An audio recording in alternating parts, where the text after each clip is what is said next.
Welcome to Eugene Cannabis TV. You come in to the episode 596, believe it or not, and Eileen is back with us. Our friend Eileen, co-producer, founder of the Emerald Empire Hempfest, and she's going to help us out again this year. And by the way, if we keep moving a little, kind of funny. We're not tweakers. It's kind of cold in here, so we got to keep moving to keep warm. So yeah. Would you like to borrow my coat? No, I'm fine. I'm fine. Okay. But but anyway, so that's where we're at, and wanted to thank the Community Television 29. This is where we produce our show, for providing means to produce the show. We definitely encourage you to look into joining the Community Television 29 organization. It's a lot of fun, and get to meet some great people. I was a board member up until last election, and I didn't run this time, and I'm still on the board of advisors. But anyway, it's well, you know what? I feel like I want to give you my coat because. No, I'm fine. Oh, no, okay, I'm give fine. You a hug. Oh, thank you. You betcha. Yes, Eileen, much respect for Eileen. This is a hard-working lady, and you talk about somebody that's living what she believes. This is the lady right here. So you bet, and I'm so glad you could come in. We had guests scheduled, and they didn't make it again, and so a little bit short on material. But thanks for you coming in, because I know you're going to give a lot of good input too on what we're going to talk about. Right now, I want to jump right into a good friend of mine that's been working with in cannabis in general, especially with patients, growing medical, working on edible. And he put this out, and I need to spread it far and wide. Medical growers and medical producers familiar with the stances of the interests of myself, DanK, and our former normal chapter, interested in working on a project, please contact me. Hemp farmers in rural residential areas in the Lane County jurisdiction, or persons owning property in the urban growth boundaries within the same county who are interested in working on steps, please contact me. Recreational producers of concentrates of inland Lane County, if interested in conservation happening regarding educating local officials on the practices of the industry and independent extractors, please contact me. Clones and seedling exchanges starting soon. Events coming to Lane County soon. Discussions, speakers, food, and shared knowledge. If interested, contact me. Again, me, that's dankbagman at hotmail.com. Send me an email, let's get on board. We need some help. If you're not happy with the way Measure 91 is being implemented, and there's a lot of us that are not happy, just the opposite. Also, we're seeing the OMMP program crippled in some ways.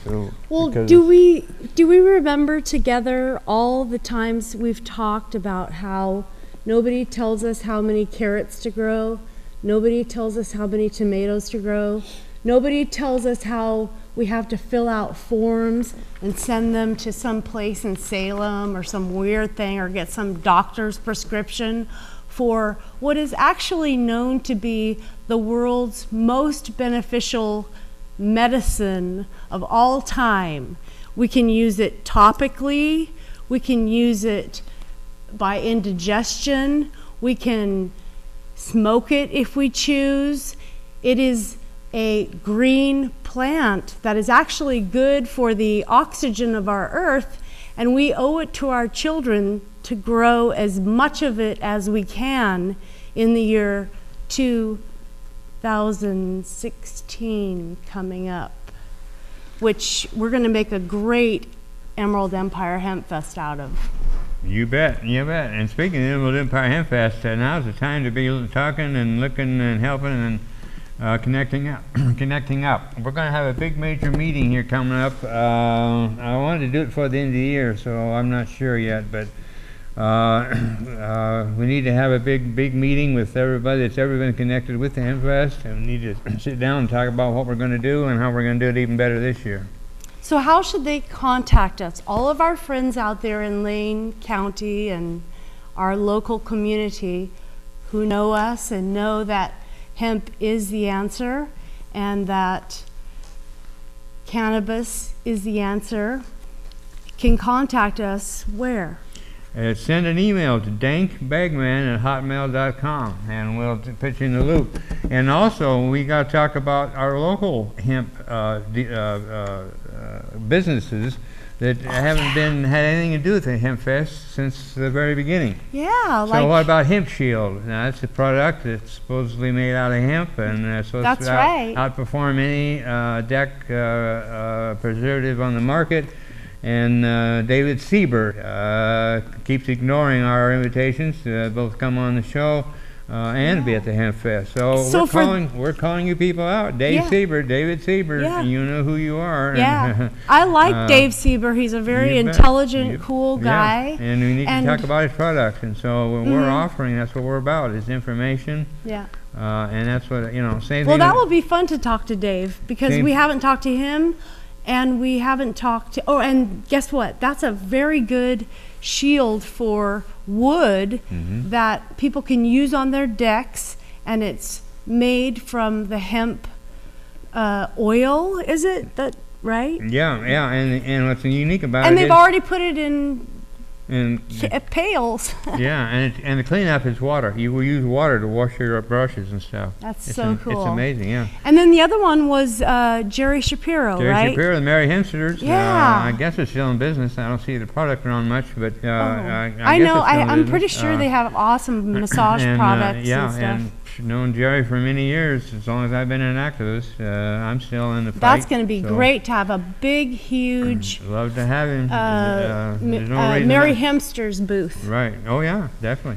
There's no reason for not to participate in a local event. Always. So yeah, because this coming year it's going to be way, way big, because there's a tremendous push amongst the people to grow a product that can make Oregon's economy supercharged and super rich for the new generation.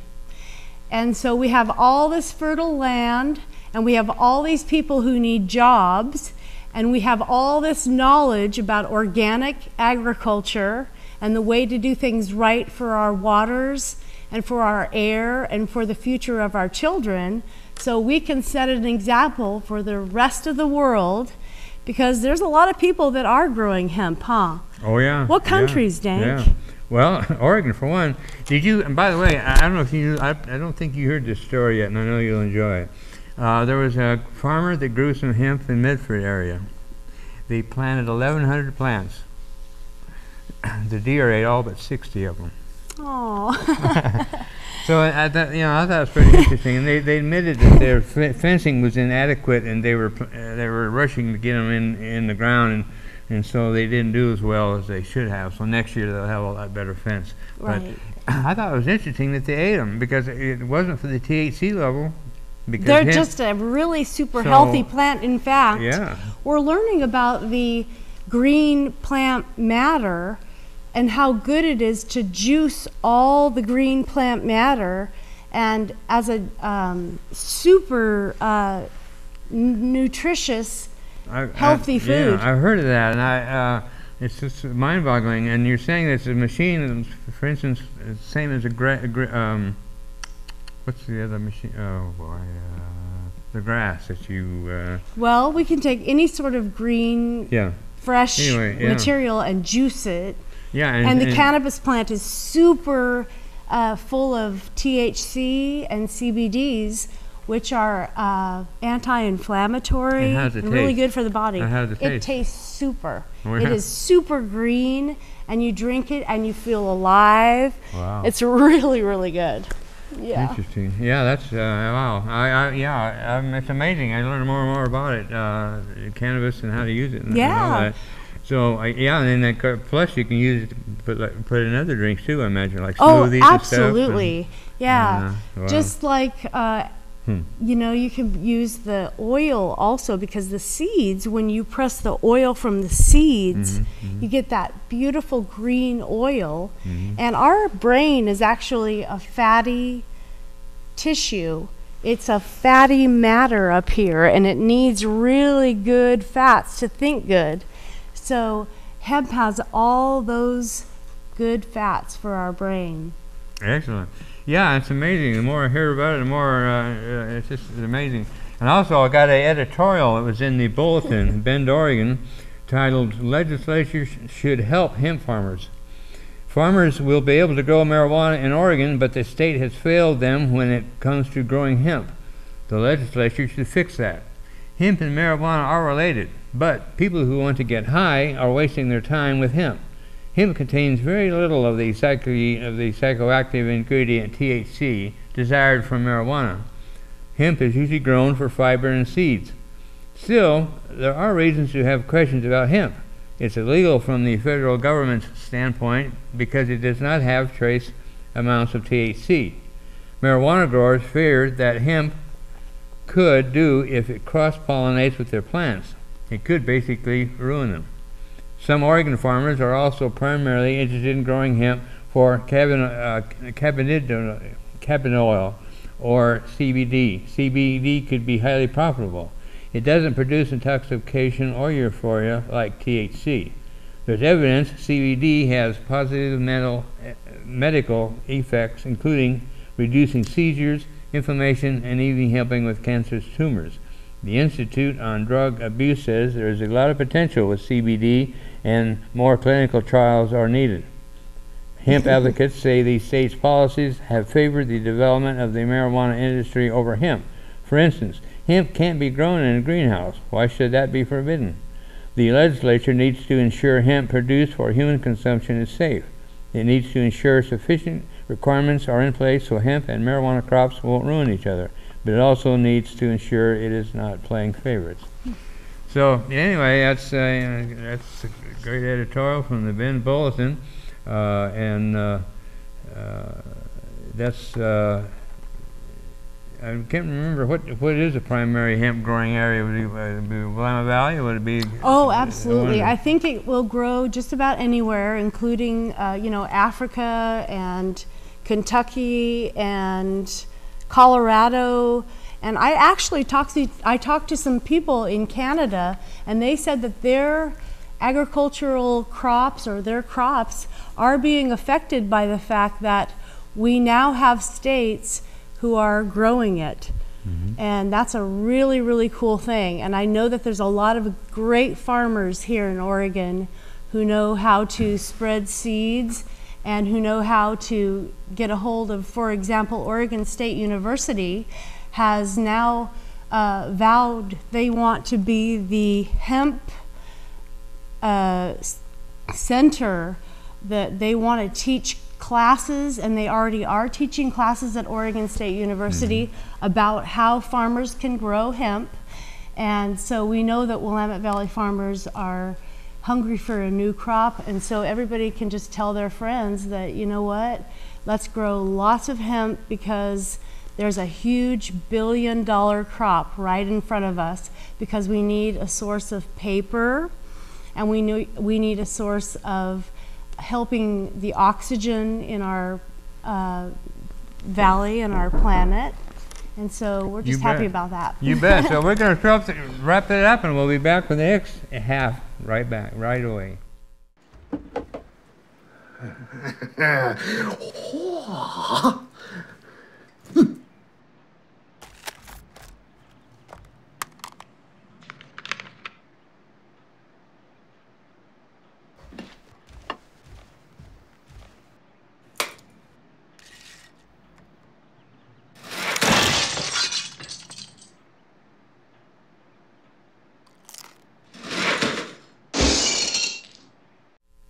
Welcome to the second half of episode 596. You got DanK here and Eileen. Special guest tonight, Eileen. And Eileen is actually a co-founder of Eugene Cannabis TV, also a co-founder of the Emerald Empire Hempfest. So Eileen has been in the trenches for a long time. And had 2 children in the process. So, that's right. That was the most important thing. Oh yeah, yeah. And fond memories, especially College Love, playing in the studio, you know, and he and I would be playing between the sets and stuff. Yeah, that was a long time ago. Yeah. So anyway, we want to. I've got a thing I wanted to run through real quick. This is on a activist email list I'm on so I can't divulge who wrote it, but it's such good points, and I know he wouldn't mind me spreading what he had to say. He wrote, how many folks were aware, according to the Salem crowd, medical was on the chopping block prior to Measure 91? How many were made aware of this during the Measure 91 campaign? How many times have we been told we were lucky to have the program, and program we have by these same folks who did not bother to relate it was in danger, as that would have distracted from the false promise of Measure 91 of not affecting the OMMP. Not so much as it was time to take a stand a while back, but that we were manipulated into backing our own demise in the OMMP. Now we can hope there is still a seat for medical use when all this is said and done that is not a pharma product at the Bi-Mart pharmacy. Respectfully, I submit to those who continue to paint roses red that when a large portion of this state has opted out of a legal initiative that passed, we have no business trying to share our unfinished business. I can see the opt-out red zone heading east as quickly as the new approach money. Maybe someone can tell me the positive of having a large portion of the geographical state not obeying Measure 91 or whatever number is going by these days. And he's saying Lee, which is a Portland attorney, you have what you hang on to as a victory, but reality is in Oregon access to quality cannabis has never been a huge obstacle or danger. All we have new is stores carrying tested by unregulated labs second string cannabis. One bonus that is real is the release of cannabis prisoners, and bravo for that. Reality is we do not have a state law, we have a regional quasi-legalization. While we would export our failure to coordinate it, I do not know. He's speaking of Idaho copying our new laws. As of now, we still do not have a concise legal pathway to having a legal cannabis business. Even dispensaries have had to play games with the law to roll out adult use in time for the people to not become disgusted and find out Measure 91 was a ruse for House Bill 3400. It is time to step back and decide the legal we wish to see and make it happen before exporting our mess east for the red tinge next to block as they are in Oregon. So anyway, that's what I was saying basically earlier. If you want to get up and fight, get a hold of us, because we've got some good people that are make sure and get a hold of us, because our message has always been to overgrow the government.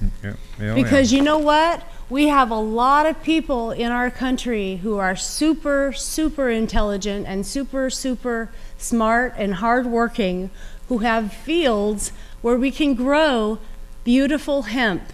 And it's an annual crop. It's an annual crop. We'll make paper. We don't have to cut down our trees. It's legal in Oregon now, and we can overgrow the government and make lots of money because it's $1 billion crop. They make lots and lots of money from Americans every year. China does, and Canada does, and Europe they make a lot of money every year because we aren't growing it yet. And so it's a ripe crop and good for us and good for our oxygen and our children, and a green drink. You bet. It's got multiple uses. I remember years ago I picked up a film called Hemp Hooray, and I thought I knew quite a bit about hemp until I saw that film, and I was amazed at what they're doing with it and what they can do with it. It's called Hemp Hooray? Yeah, Hemp Hooray. And now, and that was 20 years ago. You know, now the technology has really stepped up. Now they're building houses out of hemp, and that's really exciting. Yeah, that's the new generation, because it's so good for the earth. It's regenerative and healing for the planet. just like the Jamaicans and the people say that if you tax it a lot and give that money to police and things like that, that's not a good thing. We need to share the abundance because it's easy to grow and our farmers are ready for it. Yeah, it doesn't take the pesticides. It didn't take any of that garbage. So and that's incredible. Yeah, it doesn't take the pesticides. Yeah, and it's a water.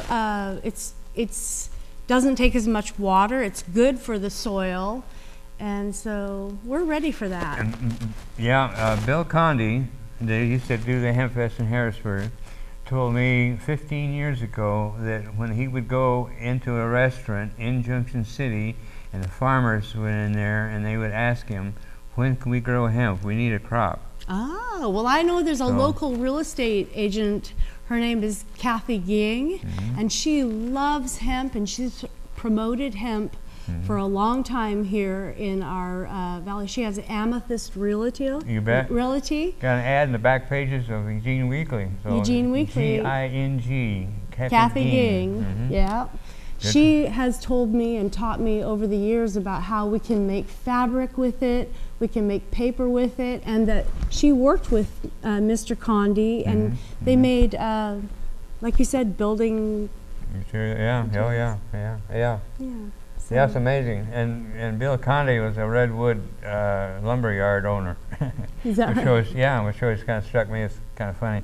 But I remember he used to have a, what was the saying? He says, how is it that a 1,000-year-old piece of wood could be worth less than a crop that's grown annually, or something of that nature? You know, I mean, I would say leave the old stuff and grow something that reestablishes itself. I gotta find that quote. I can't remember quite exactly what it was, but it was dynamite. And Bill Conde, he was at our Hempfest, you know, in 2000, I think 5, 6, I think it was around, well, 5 or 6, I think it was. I heard he was coming, you know, but I figured, yeah, right, you know. And one day, it was Saturday, all of a sudden, there he was, you know. Yeah. And it was a trip. And I asked him, I said, hey, you want to come on stage? No. I said, hey, are you going to come on the TV show? Oh, no. Yeah. Well, there's a lot of famous people who love hemp and marijuana, like John Lennon and you, Dan Kuzer, right? You bet. DanK Bag Man, That's right. Before I forget, I want to get some announcements here, because I don't know if I'll forget and be out of time again. So, next show, excuse me, we've got a new news department, so we're going to have our news department's going to be working on some items that we can be talking about. And we're watching the federal Congress because there's amendments that are concerning cannabis, and most of the good ones, but there's some bad ones. But anyway, we'll have a more complete report on that next time, so because we've got to watch what the feds are doing. We talk about legalization. We aren't really going to get it until we get the federal government on board. So that's really where it's critical. And well, you know, there have been witch hunts and things like that in the past history of our earth. And I kind of feel like I'm an herbalist, and the best herb that I know of is cannabis, and I've been preaching that and being like a witch for that for quite a long time now, and I still believe in it. And I don't believe that it should be taxed. I believe that we should grow it abundantly and share the good effect that it has on everyone as a medicine, as a healing herb, as paper, as all the good products that we can make from it. And also we should simplify our lives a lot and just be face to face with each other. And right. Yeah, definitely. Another thing, there's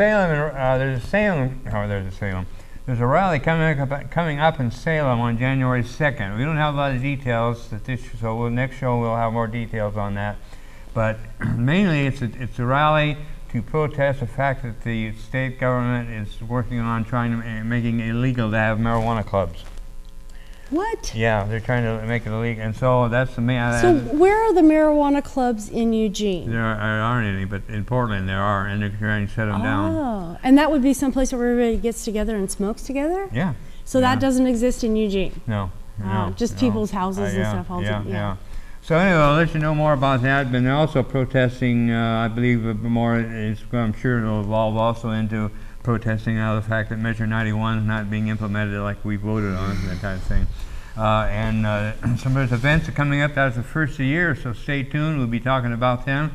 And the main thought that we need, and we're going to be hearing this more often in each show, get active, be locally involved. I wonder why there's no one here tonight, really. Yeah. Hello. So, yeah, we need guests. We've invited so many people. Are they like blocking this on your email or something like that? Yeah, we definitely want guests. We want you to come on and tell your show up. Yeah, tell your cannabis story. We got the Emerald Empire Hempfest coming up in 2016. Yep. It will be the biggest ever because in 2015 it was so huge that my friend here who established it with me was like totally it was hard. It was we could not get another vendor in there. So we need all of you smart people who believe in hemp and believe in marijuana, cannabis, to get a hold of us. Like, you bet. Come hang out with us Mondays. Monday night at 7:30 is behind Sheldon High School, Community TV 29 Studios, and that's where we're going to be. And I hope you see you here too. So thank you, Eileen, for coming in, and I appreciate it so much. And it's always good to have old friends back. And remember, people, she's the co-founder of Eugene Cannabis TV too. So this lady is a hero. So we'll see you next show. And DanK Bagman signing off for this time.